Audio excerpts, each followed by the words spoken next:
so you got to dance for me. Don't need no hateration, holleration. And this dancery, let's get it percolated. Pocket weight, so you dance for. Let's get it on up in this dancery. We got y'all open, now you're open, so you got to dance for me. Don't need no hateration, holleration. And this dancery, let's get it percolated. Pocket weight, so just dance for me. Let's get it on up.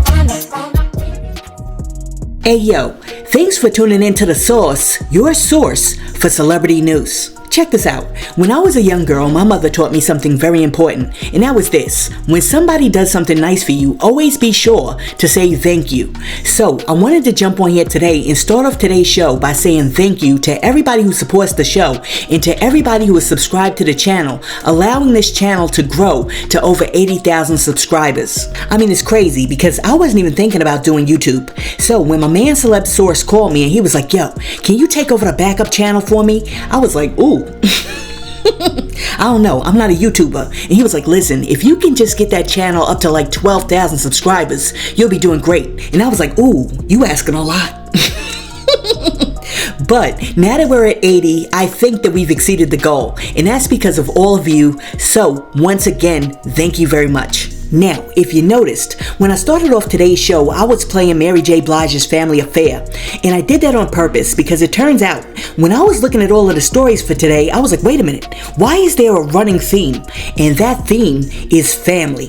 Alright, so let's get into it. The other day, Haley Bailey's baby daddy, DDG, was riding in a car with two females. I don't know if they were like his female cousins or what. But they're in a car and they're having a conversation. And during the conversation, DDG says he doesn't understand why he doesn't get sympathy because he's a single father. And the two girls that he was riding in the car with were like, yo, what are you talking about? You're not a single father. You might be single with a kid, but you're not a single father because Haley Bailey is very active in your child's life. I'm a single dad. Do I get any sympathy? That's good for you. No, and don't say that. Outside. You guys share taking care of the baby. Don't say something. Nah, I know, but I am a single dad though. You guys are doing a great job. Why I don't get no sympathy? You're not a single dad. I'm a single mom. See, that's just wrong. Feelings don't single matter. Means, yeah. Alright, so after people heard what DDG had to say, a debate broke out online about what it means to be a single father. And one person said, he is a single dad, as long as he's supporting the household alone. The only difference is he's sharing the responsibility with other parents and others may not. Ask a judge if you're not sure. And then somebody else came through and they were like, he's a dad that's single. That's a big difference. Repeat and read that again. And then after that, somebody else came through and they were like, that child's mother is very much so active. He's single, but he's not a father that's doing it all on his own. So no, he gets no sympathy. Now, I find this debate to be totally intriguing, and I'm gonna tell you why. After I sat back and read through the comments, I started thinking about my own life and my own thoughts, right? Now, my parents got divorced when I was very young, and I've always thought of my mother as a single mother. However, I've never thought of my dad as a single dad. Why? Because he didn't contribute anything. I mean, while my mother was out there doing everything that she could possibly do to raise her kids, this dude was acting like a playboy and he was out in these streets banging chicks. And if we were lucky, he might stop by every now and again to drop off a birthday gift, but in the great scheme of things, he didn't really put in any work. So when I think of a single parent, I think of a parent who's raising a child all by themselves. Now, of course, if you want to talk semantics, a single father is a father that's single. But that's not what we're talking about. We're talking about when you meet a dude and he's like, yeah, I'm a single father. To you, does that mean that he's sharing the responsibility of parenting equally with the other parent? Or does that mean that he's doing the bulk of the rearing of the child because the other parent's less than active or they're not active at all? Listen, let me be clear. When I just shared my thoughts on the matter, I'm not saying that me and the girls are right. I'm just saying those are my thoughts. So, I would like to hear your thoughts. Let me know. Is DDG what you would consider a single father? Let me know in the comments, and while you're down there leaving a comment, be sure to like and subscribe to the channel. Now, since we're talking about people being single, Ray J is online talking about how much he misses his ex-wife Princess. Because according to Ray J, Princess was his ibuprofen. It feels so good. She my ibuprofen, nigga. God damn that. Only one girl give me like that. To where she my ibuprofen? There's only one girl out there that did that to me. There's only one girl. There's only one girl that I ever met in my life. That feels so good. She my ibuprofen. I mean, it's only one girl. Man, I miss her too. I just miss her so much, man. Just like, damn, man, I miss her, bro. She the best ever to do anything to me. That's why I married her. She divorced me. Oh yeah, it's tough, man. It feels so good. She my ibuprofen, man. Yeah, she all my headaches go away, bro. How did I that up, yeah, bro? That bag, too. It up, bro. It's not okay, man. You know, the best top it out. She's just the best ever to do it, bro. That's why I never loved her again. I could never love a girl again. I almost loved a girl today, but I said nah. Not you. Almost. That was fun. You can't. Nobody can with your all-time love, the one you made a vow to, bro. Well, despite Ray J being out in these streets talking about Princess was his ibuprofen, his Motrin, his Advil, his Tylenol, arthritis, and his BC tabs, it doesn't seem like he was too stressed about it, because a few hours later, this dude was out in these streets again trying to kiss Pinky Doll. I don't hear nothing. Hello? Bye, Felicia. You know what I'm saying? Talk about... I mean, it wasn't like that. It was just me being a good guy and just being friendly, that's all.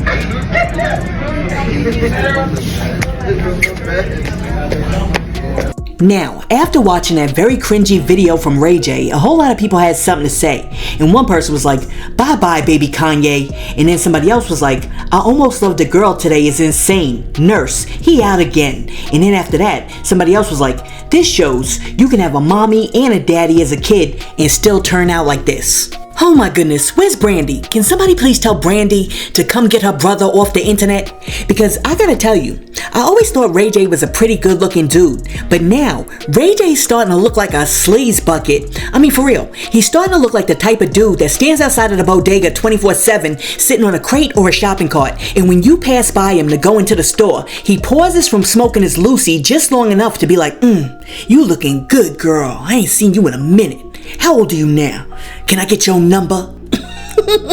Not the dude inside, let's be clear. Not the dude on the inside that's always standing next to the ice cream fridge, next to the newspapers, that's always buying lottery tickets, and when you get finished buying your stuff, he always holds the door and he's like, God bless you, sis. Not him, but the dude outside that's always on the crate.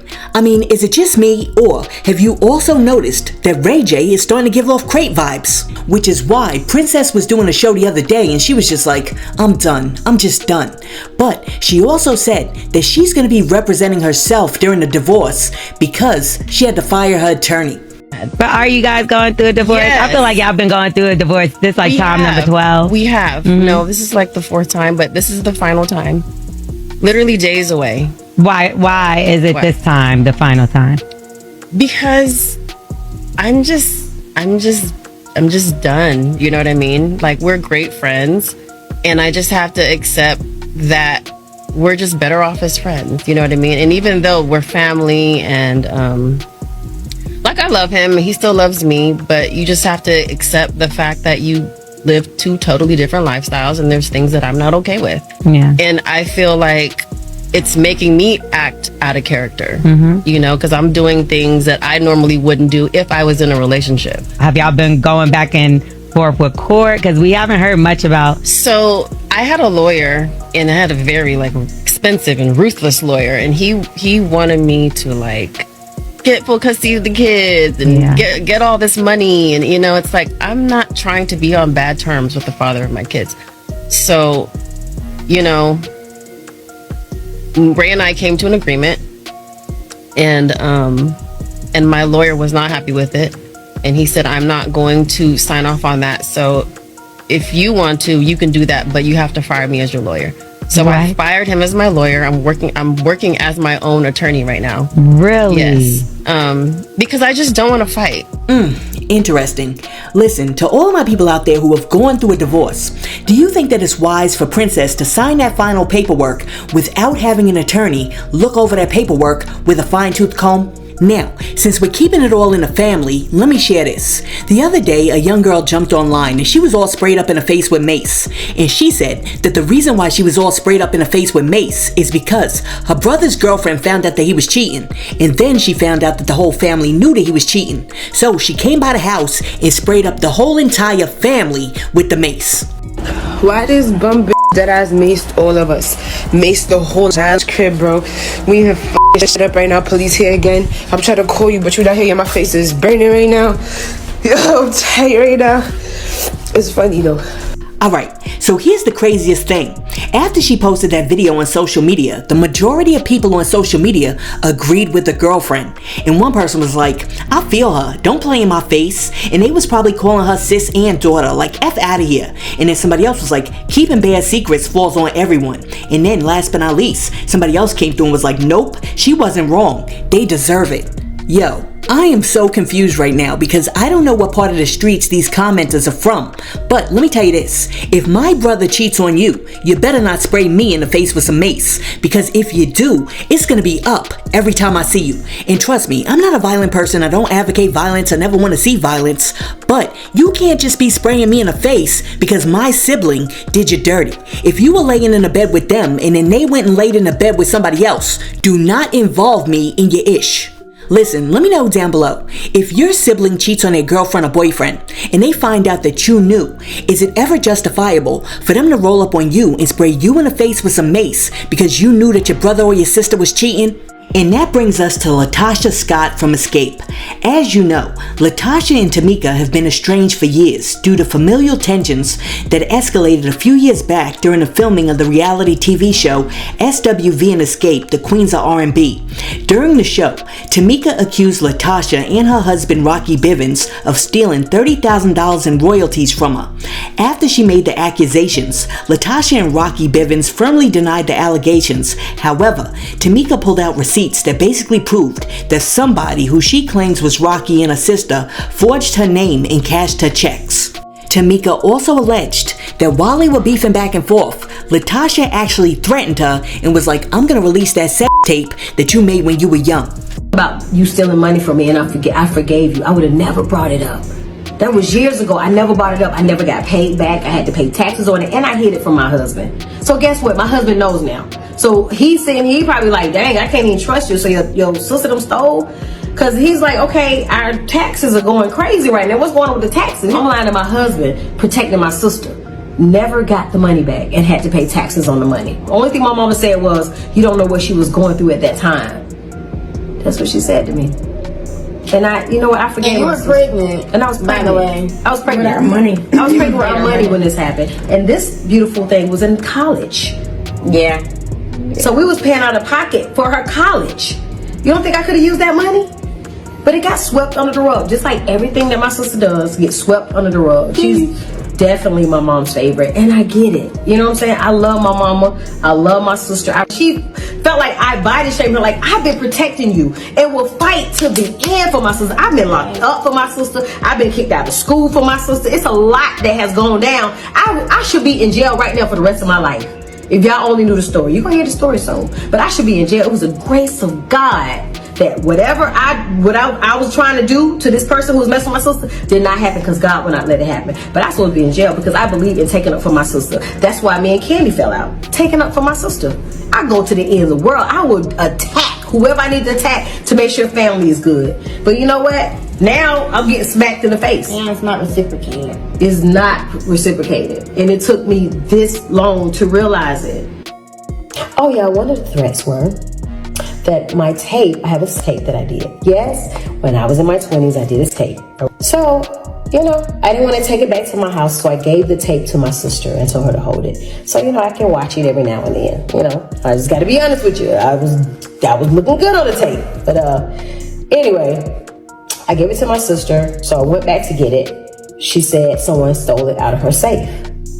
So I said, okay, well, who got the safe code? Who got the code of your safe? She said only her and her husband. But somebody stole my tape. Now I'm about to be blackmailed by them. If I don't apologize, they're going to put the tape out. This is what the text says. So, you know what? You're not going to scare me. You got my tape. but you said you didn't have my tape. Now all of a sudden you want to extort me and put the tape out? And you doing a gospel album. Now, despite the fact that there was some serious thieving and some griminess going on, the sisters have made several attempts at reconciliation, including a heartfelt meeting where both sisters expressed the desire to mend their bond. However, every time they try to mend broken fences, it seems like new tensions arise and a fence just breaks again. For example, in a past interview, Tamika, Tiny, and Candy explained why at a certain point they were just like, screw it, and they started performing without Latocha. Is what fixable? Situation. I mean, I'm not mad at my sister. I love my sister, and I'm always here for her, just like we're here for her. Yeah. It's not the personal problems that we're having as a family should have never been spoken on, but she decided to speak on it to clear her name, saying that because people were saying, well, your sister didn't tell you about this, your sister didn't tell you, and then she's like, well, I'm not talking to my sister because she disrespected my mama, which was a lie. And so that right there in itself, that hurts. Of you know what I mean? course. Like, this whole thing is just out of control, but the reality of it, my sister started working on her deal long before we started doing the shows. During the show, she has been alienating herself from us. Her manager's called Tiny and said she's booked. And when she's unbooked, they'll let us know. Oh. And as far as the rumor about the promoter threatening her husband, the truth of the matter is, he threatened him first. And we have the emails. You said Rocky threatened the promoter Yes, first. Gotcha. So when I presented the girl's information or whatever, we called the promoter and he was like, you know, the reason why in other words, the reason why I didn't retaliate to that threat is because of y'all. So she took that as a threat, but he threatened the promoter first. And got it. All right, well, life is short, ladies. Let me just say, pieces of the story being told, and we haven't said our piece because at the end of the day, we love Tasha and we don't want to be going back and forth on the internet trying to bash each other like it's crazy. So we just wait, and you know we're trying to wait. I'm telling you now. I mean, if it keeps going on, I don't know how much I can hold. Okay, so essentially, you get the gist. Anyhow, the other day Latocha came out of nowhere and she dropped a new song in which it appears that she's once again trying to mend the fence between her and her sister. Took some time away, I had to sit and face it. Who can I run to? Feels like nobody lately. Reading through them comments, they say he having a baby. I don't know who's lying, maybe I was blind. And of course I miss my sister, this a crazy feeling. But y'all know family shit be needing time for healing. Even in a marriage ain't nobody perfect, but we've been split 2 years and my heart is hurting. Okay, I'm confused, because why are we still running around talking about maybe he's having a baby? The side chick dropped a sonogram like 2 years ago, and Rocky now has a toddler. Source, can we please see the sonogram? I mean, for real, the denial is crazy. Anyhow, after Latocha dropped that song in which she was like, I really, really miss my sister, the next day, Tamika Scott called into the Ricky Smiley show and she shared some of her thoughts about the song with the brat. And she gonna talk to us about some of the things that are going on, because I actually called her to make sure it was okay, you know, to talk about this or whatever. So Tamika had a little something to say. So Meatball, good morning. Good morning. Hey girl. What up? How are you? So I'm good. Tell me what your reaction is to this, because I called you, I was happy, I was like, everything finna be worked out, and you said, you know what? My sister's voice is undeniable. You know what I mean? I always said that she was my favorite singer. She's going to always be my favorite singer. She definitely ate vocally. Yes. But in real life, I think it's a genius marketing strategy for her new music. It really is. We haven't, talked. She hasn't called me. My number's the same. The address is the same. So if this is real, sis, pull up. I'm cooking now. Pull up. Let's do breakfast. Because the last time I saw her at a family function, I was on the dance floor jamming. Her and my mom walked in, and when they saw me, they walked out. And that kind of touched me a little bit, because I felt like that was the proper, I feel like, we around family. And if any type of reconciliation, I felt like if she probably walked up to me, I probably would have just fell in her arms crying. So her and my mom, they walked out. So listen, my number is the same, my address is the same. Sis, pull up. Let's talk about these residuals. If this is, you know what I'm saying, real, let's talk about the residuals. But it's definitely a great marketing strategy for her new music that's coming out. And she sounds amazing. She does sound amazing. And when she talked about the residuals, I thought she was talking about what we learned on the show when Rocky had changed the check and took your money or something like that. Yeah. I thought that too, and I felt it until the end. And it's like, at first my heart was like, oh my gosh, she's singing to me. And at the very end, the way she looked at the camera, like, and I was like, okay. Oh, this is something else. Yeah. I felt it until the end, and I was like, oh my gosh, like, just call me. And if she's listening, sis, you got my number. You got my number, you got my address, pull up, let's sit down. I'll cook you a good meal, I throw down, let's sit down. Right. Let's talk about these residuals. Maybe we can arrange our Spirit to meet up with y'all and have a conversation. You know, the therapist that's right there, she's always available and have helped a lot of families come back together. You know, just a good... What you say, Brad? I was gonna say, I don't even think Tamika need that. I just feel like Tamika feel like if Tasha was ready to reconcile or fix it, she ready. Like she said, she would have fell into her arms, but they left. You know what I'm saying? Like, I was so happy because I thought this was bringing them back together when she did this. I didn't even think about it being for her new music that was coming out. I just thought she was pouring her heart out, you know? Yeah.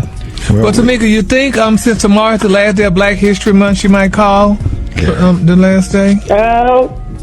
Hey, phone is on, and she called. I would love to talk to her. The last time, before she changed her number, the last time I heard about the rumors and stuff, I was like, sis, forget what we going through. I love you. We gonna get through this. I got cussed out. So, and then me and her started going back and forth on the text, and I was like, you know what? Just forget it. You know what? At the end of the day, I love you. I love you, and I'm praying for you, and I'm praying for her.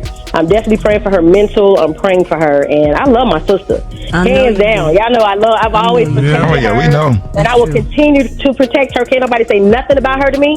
I love her. She ate on this Chris Brown challenge. She ate. Oh my God. She killed it. I never heard a girl do it, and she killed it. She absolutely killed it. Well, we gonna keep both of y'all in our prayers, man. We love both of y'all, man. Absolutely. In front of her house the other day, they ain't broke up. I wish that was true. She said they ain't broke up. Like, yeah, I had some friends call and say he was jogging in front of the house the other day. Listen, this whole thing is just sad. Anyhow, let me tell you my thoughts on this situation, and you can tell me whether or not you agree with me.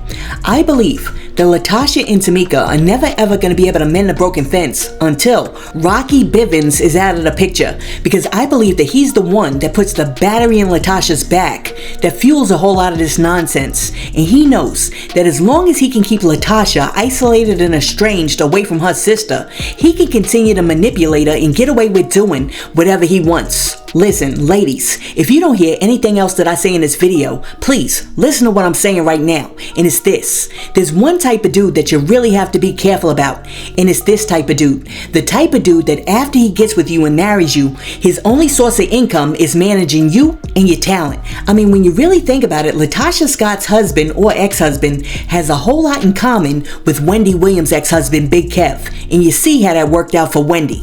Anyhow, with that being said, I really think that Latocha Scott might be able to benefit from like 6 months of therapy, and then after she goes through like 6 months of therapy all by herself, no husband, just her, after she goes through that, roll in the sister, call up Tamika and say, listen, can you come in so we can sit down and hash some of this out in front of the counselor?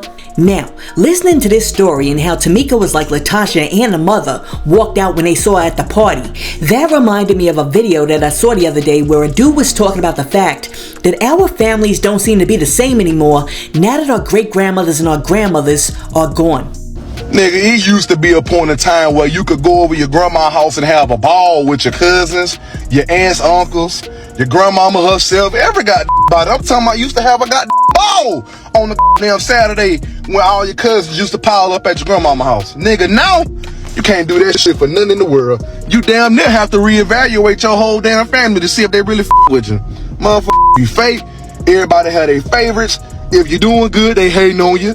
If you're doing bad, They happy that you're doing bad. Happy that you're doing bad, and they talking about you doing bad. It's so much shit that you have to reevaluate about your family, and so much this you have to question about your family. Now, man, you really sit down and you think like, damn, are these the same motherfuckers I grew up with? Because ain't no way on God's green earth the cousin I used to sleep next to on the floor at my grandmama's house is the motherfucker that dislike me so much. I don't get it. I just don't motherfucker get it. Times is not the same no more, bro. Oh my goodness, I was just on the phone with my cousin the other day like, yo, what has happened to this family? Listen, let me know down below. Do you believe that this dude is speaking facts? Has your family sort of drifted apart now that your nana, your grandmother, and your auntie Shirley, who really makes the good potato salad, done passed away? Listen, if you're experiencing this in your family, please let me know in the comment section. Why do you think it is that the generation before ours was really able to keep the family unit together, but for some reason we don't seem to be able to maintain those bonds the same way they used to do? I swear, I was on the phone with my cousin TT the other day, and I was like, yo, can you please call Aunt Cookie and ask her to give me cousin Lavanda's number? And she was like, okay, I'll call you back. And then she called me back and she was like, Aunt Cookie said she don't be giving out nobody's number. I was like, oh my goodness. Now, as you know, sometimes siblings can be totally different. I mean, night and day. Grew up in the same room, ate the same food, went to the same school, but turn out to be totally different people. And that seems to be the case with T.I.'s sons. Because while King is out here running around these streets acting like a thug who don't have no sense, Messiah is out here looking like a baby Lenny Kravitz.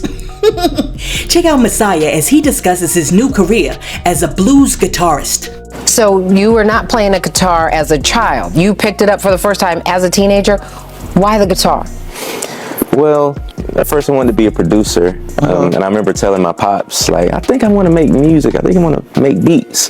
Because you can be behind the spotlight and make a beat for the person in the spotlight. Right, because your family, the entire family is musically inclined. Everyone has a talent.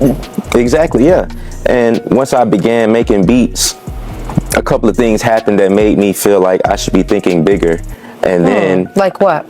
Like playing the guitar. Like playing the guitar. And so I picked that up at 18. So did you get lessons? Or you get training? Like how did you... I mean, I know obviously some of it is just in the DNA. Your parents are very talented, but it's still something to it. Yeah. So I'm going to tell you how it happened. Like I said, when I was making beats, I felt like I should be doing something bigger, but I didn't know what that was.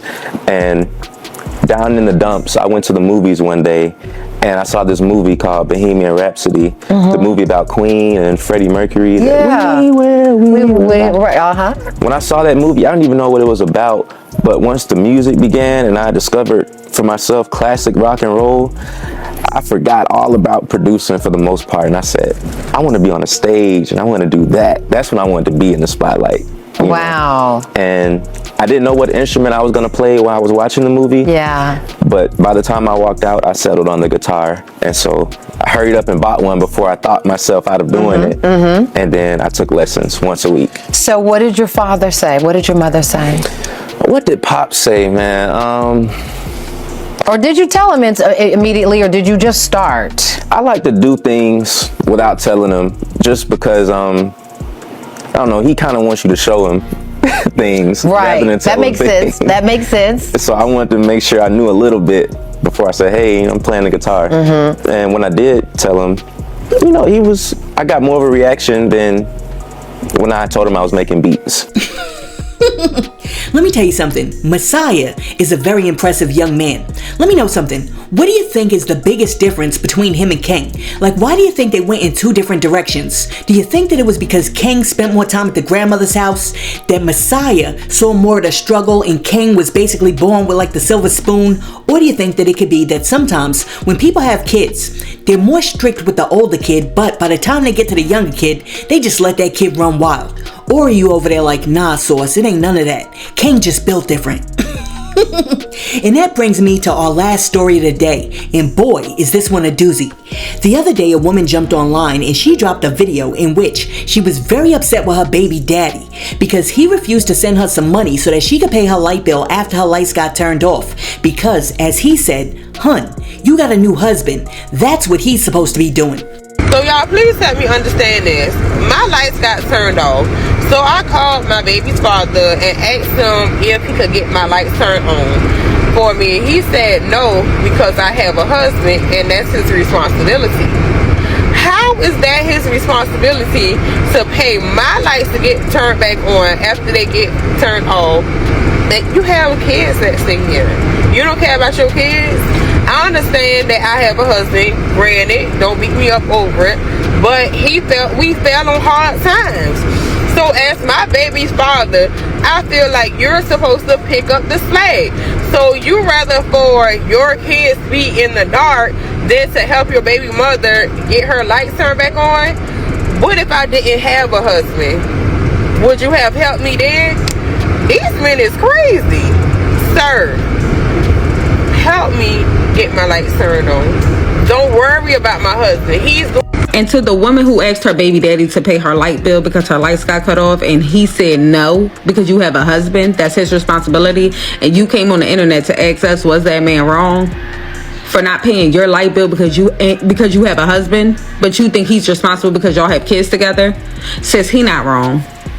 He not wrong. He do not need to pay your light bill. You and your husband need to figure that out. He don't need to pay not one bill up in your house. If it don't have nothing to do with the kids directly, he don't have to do it because you have a husband. Sorry. That man not wrong. He probably should go pick up his kids though, so his kids not in the dark all week. I would advise that man to go pick up his kids so his kids not in the dark all week until y'all figure it out. And I would keep my kids with me until y'all figure out how to get the light bill paid, but I would not be paying your light bill because you and your husband fell on hard times. Like, and the fact that you came on this internet to even ask us, was it his responsibility to help you, as if he tripping? I know some of these men be embarrassed. Like, I know some of these men be regretting having kids with some women because the nerve. To the woman that got on here, you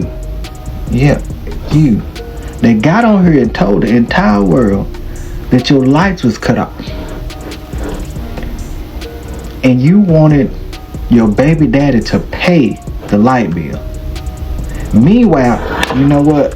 Meanwhile, you got a whole husband at home. Surprise, surprise. Then you had the nerve to say what it looked like with your husband paying a light bill for somebody else's kid. And then having your lights cut off in this weather with the amount of reconnection fees, if I'm not mistaken, if they are somebody else's kids, that means you had them when he married you, right? You think them vows were just for you? That man said for better or worse, that means your kids too. Even if it was done at the courthouse, it still mean the same thing. One, what do you mean don't worry about the husband? And then two, what are you talking about your lights as if your husband's not over there using the lights? Like everybody else is using the lights, but his black behind is sitting in the back room like it's the 1800s with a candle. I mean, that right there is crazy. And here's the thing. If the ex wanted to be nice and pay the bill, he could pay the bill. But that's not his responsibility if he's paying child support. I mean, if I was him and she called me and said that and had that sense of entitlement, I would go over there and pick up my kids and let them both sit in the dark. And then she's over there talking about, what if I was single? If you were single, that's a whole different story. But it's not your ex-man's responsibility to cover your new man's bills. Now, quick disclaimer. If the baby daddy isn't paying no child support and the new husband's covering all the expenses for the household and the kids, that's a whole different story. Now, after people saw this video drop on social media, a whole bunch of people had something to say. And one person was like, I'm convinced this is a joke, cause ain't no cuffing way. And then somebody else was like, girl, what the cuff? You got a whole husband. And if you wasn't married or in another relationship, then I understand, but nah. And then after that, somebody else came through and was like, she sounds stupid. Give the kids to him until you and your husband figure it out. Problem solved. And then last but not least, somebody else came through and was like, husband sitting in the dark waiting for the baby daddy to take action is crazy. I'm just over here shaking my head. Now, if I was in that situation and the roles were reversed and my kids were over there sitting in the dark, yeah, I'ma send a check if I can't get over there to pick up my kids. But that's because I would do anything for my kids. That's not because I owe you something. I think that a lot of people make the mistake in thinking that people owe them stuff that they don't really owe them. Look, I need y'all to weigh in on this, people, and let me know. Is it the baby daddy's responsibility to send over the check to turn those lights back on? Listen, let me know what you think about everything that we discussed in this video, and while you're down there leaving a comment, be sure to like and subscribe to the channel and share this video with your friends. Hey yo, thanks for tuning in to The Source, your source for celebrity news. Peace.